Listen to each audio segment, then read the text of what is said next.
What's up? What's up? Happy Thanksgiving evening. Big Lance off the yard. Bang that sub. Smash the like, man. Wow. I've been reading these comments and taking in the positivity. I've been feeling y'all's energy, man, and I'm gonna tell you, it's inspiring to me. And I feel like it's taken not only myself, but this channel in a whole crazy direction. And that's why I try to interact with you guys as much as I possibly can. We're almost at 1,000 subscribers.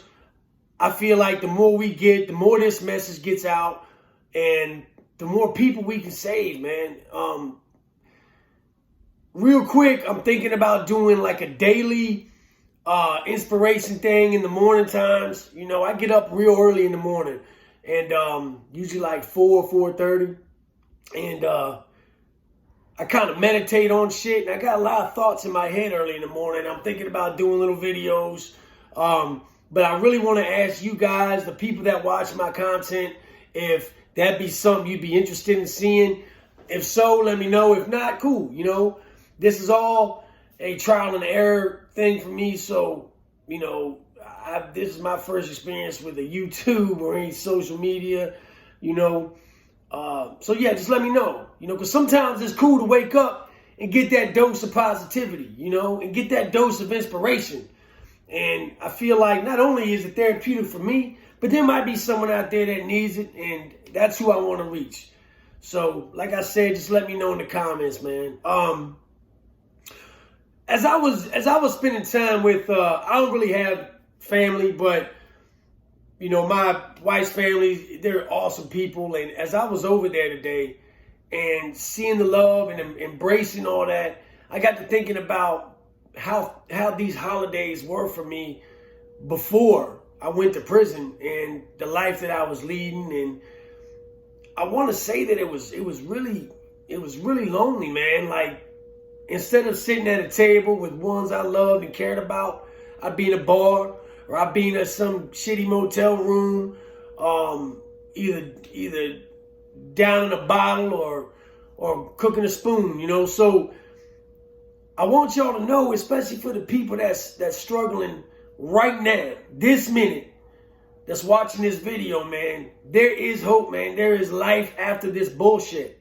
And I'm actually going to say there's life after death, because when you're addicted to drugs or alcohol or just a crazy lifestyle, you literally die inside, man, you know.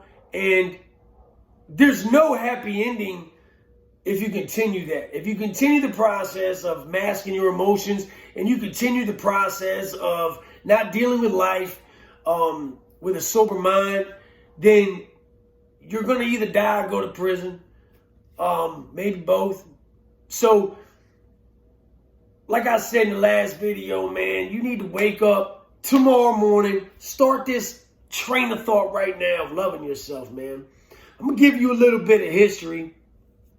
I was born at the end of the 70s, and my father split. He ain't really want shit to do with me. So my mom, you know, she pretty much raised me by myself until she met the man she married to now, and that's, you know, who she stayed with. I think I was about 8 or 9 when that happened. We moved around a lot. We didn't have a lot of money. You know, there was a lot of, you know, Salvation Army and Payless shoes for a long time. You know what I'm saying? But, you know, when they had my brother, their son, my half brother, you know, it was kind of like I got pushed to the side, you know, like I was the mistake that they didn't want to fucking face. Like, my moms didn't want to face me, and her husband sure as fuck didn't want to look in my face, because I think every time he looked in my face, he saw my real father, and he had a lot of resentment towards me, man, which made him physically abusive. My father was a very, very physically abusive man. I mean, I went to school with black eyes numerous times. I remember one time I got an ISS in school suspension. I think I was in like 6th grade, and he beat me so bad with a belt I literally could not sit in the seat. And I had shorts on, and when I went to school, the lady seen the whelps. I mean, I had whelps on the back of my leg, man, that, I mean, was just crazy. And she was like, what happened? And I told her, I said, look, man, this shit, you know, shit ain't right at home. And they called the social services, and social services came through, and they called my mom at work and shit. Didn't do a damn thing. And let me tell you what happened. So I get off the bus with my bruised legs, my broken soul, and everything else that was happening as a child that's getting his ass whooped every fucking day of his life. Thinking that maybe things were going to be a little different when I walked in the door. They were not different. When I walked in the door, my mom was waiting there. She hit me with something, I forget what it was. And Pops was waiting in the living room, and he started teeing off on me too. I'm a 12-year-old kid, man. I'm a 12-year-old kid, and I'm fighting like a fucking man because I got two parents chasing me around the house, beating the ever-living shit out of me. There came a point in time where, as this went on, I started getting worse and worse, my behavior, and I was taking it into school, and I was fighting in school a lot, man, whether it was students or teachers. And my mom actually, the reason I went to juvie was because my mom actually went to court and just gave them custody. DYFS, I believe is what it was called, Department of Youth and Family Services. She walked in the courthouse and told me I don't want him because I had caught an assault charge on a kid at my high school, and I was locked up, and she just kept me there. She didn't want me back home. So I went to this place called Beaumont. Beaumont was a juvenile prison out here, like in Goochland or something, I think is where it was. It was one of the worst prisons I've ever been in, and still to this day have ever been in. When you tell a 14, 15-year-old kid that he's got fucking to do juvenile life at 21 years until he's 21, they go out and do 25 more years in the adult system. They just have I don't give a fuck written all over them, and it's dangerous.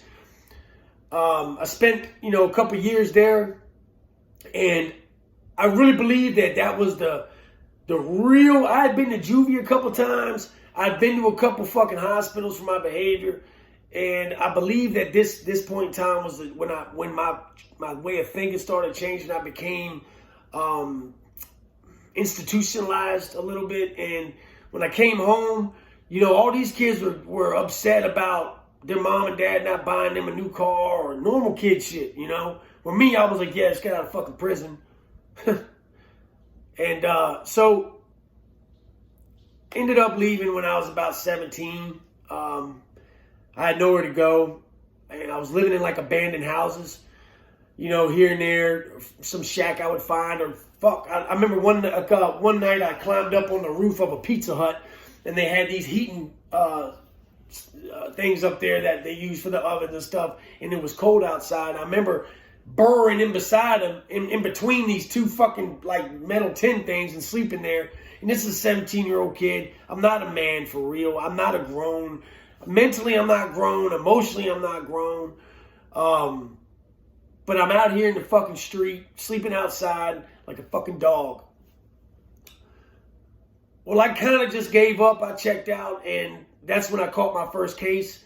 I was living in an abandoned house in Fredericksburg, right off of Bragg Road. There was an old farmhouse out by Bragg Hill. I had lived in Bragg Hill for a while, and I just was right there. It was close to home, so I said, fuck it, I'll stay there.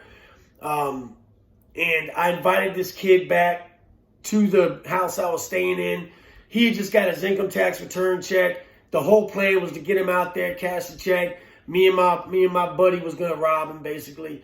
Well, what happened was we get to drinking and sniffing coke, and we pretty much blew through most of the money partying because I'm a dipshit. I'm a 17-year-old kid.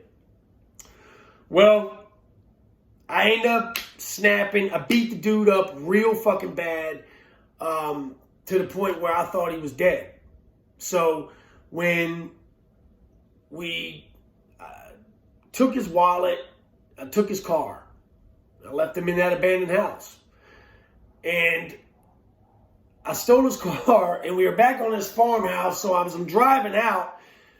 I think about it. I'm like, shit. I left some of my shit back over there at the house. So I turn around, go back, and the kid's moving. So I'm so drunk, right, that I run over there and start beating him again.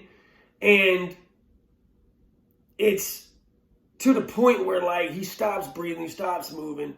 And to this day, it still kind of chokes me up a little bit because of, I never can't believe that I was at this point in my life where I would hurt somebody this bad. And grabbed what I had to grab. I took the car. The car broke down about 50 miles north. I ended up getting, on the run for about 2 weeks, 3 weeks. And finally they called up with me. I was on the news. They were going to my parents' house. They were really fucking searching for me. And that's how I got my first prison bid. They charged me originally with, aggravated malicious wounding, carjacking, and robbery. And, I got a first time offender thing, got the 5 years. I could have got 20. If it had been the right judge, I would have. Well, as you can see, and I'll tell the rest of that. I'll tell a part 2 to that on another video because I kind of want to make a point here where the process of our adult way of thinking really does stem from our childhood. And I think instead of trying to, tackle a problem that's right in front of you right now, sometimes you really got to dig deep within yourself. Or if it's somebody you love, you're trying to help dig deep within something that's occurred in their lifetime or their past to change them. What was that point in time that changed their way of thinking from innocence, happy, young individual to this? Because this is something that does not just this way of life, this behavior, the criminalistic behavior, most of the time now, I mean, there's people that aren't, but most of the time stems from an event or something that happened to them through their childhood, whether they're physically abused, sexually abused, mentally and emotionally abused, or all the above. It's going to change you, okay? Your past will change you, and then when you end up going to prison, that sure as hell gonna change you. It changed me. I became prison. I was always good at adapting because I was forced to adapt due to how I was coming up in life. I was coming up fucked up. I was coming up in a volatile household. I was coming up in a home that didn't want me there. They were counting down the days for me to leave. And how do you tell a young man who's 11, 12 years old that you really don't want him there and you can't wait till he fucking leaves? How does a child process that and then grow into be a productive citizen later? Now, there are people that do it who are mentally strong enough to do that. I wasn't one of them at that time. I was fucking emotionally crippled by the fact that my mother, the woman who was supposed to love me more than anything in this world, was willing to turn her back on me because she didn't want to be reminded that she was just poor white trash in the fucking trailer park, just like I was. She had a new life. She didn't want to be reminded of that.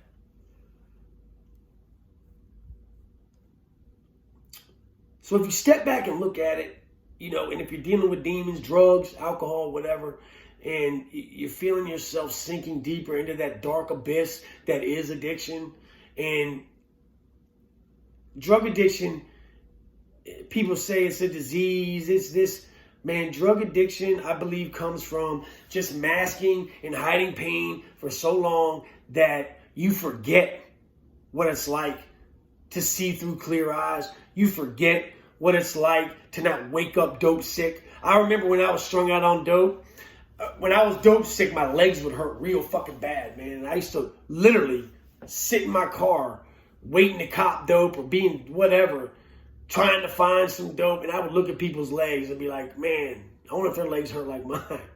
The shit you think about when you're out there. I want everybody that's listening to this to know this, man. I don't get on here and talk out of my ass. I don't write scripts, all right? I don't edit these videos. I get on here and I talk to you from my heart because in my heart, I took so many years of my life hurting and taking from people and hurting people physically, hurting people emotionally. I did not treat people well in my lifetime.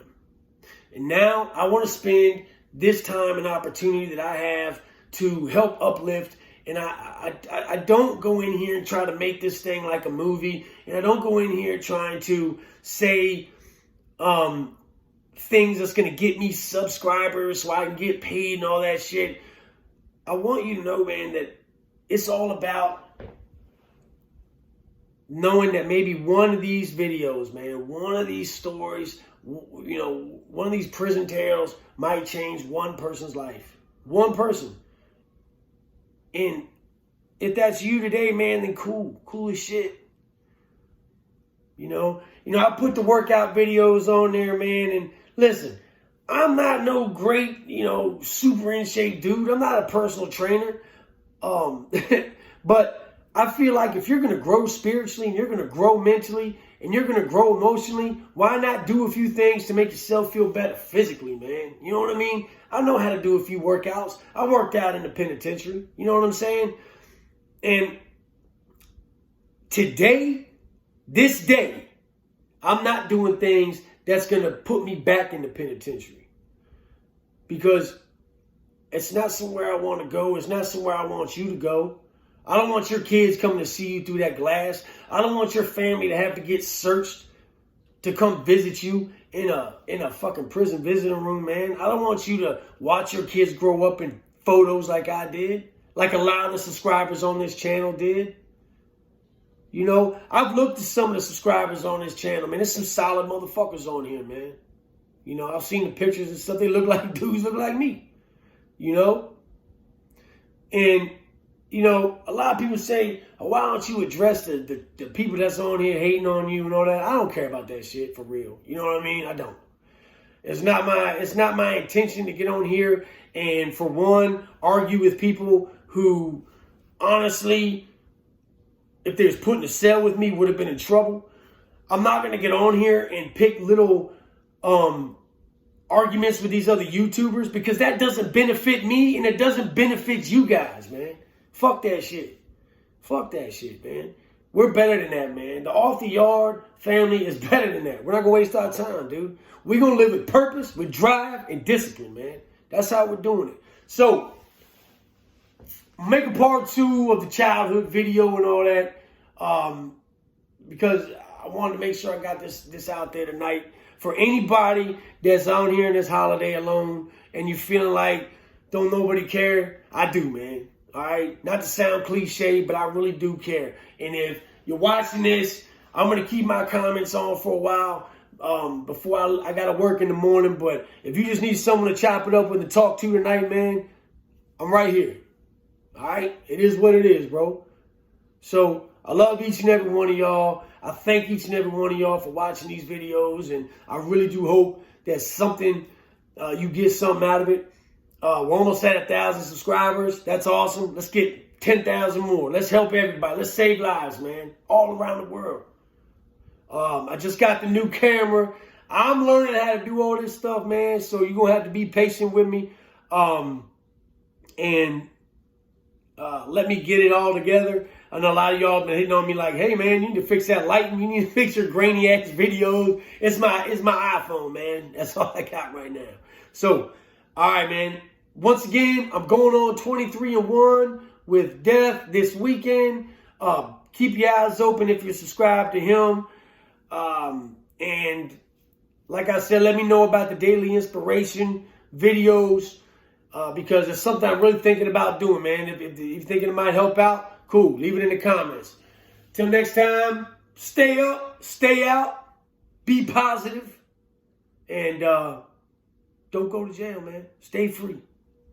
Stay free out here and stay free in your heart. Okay?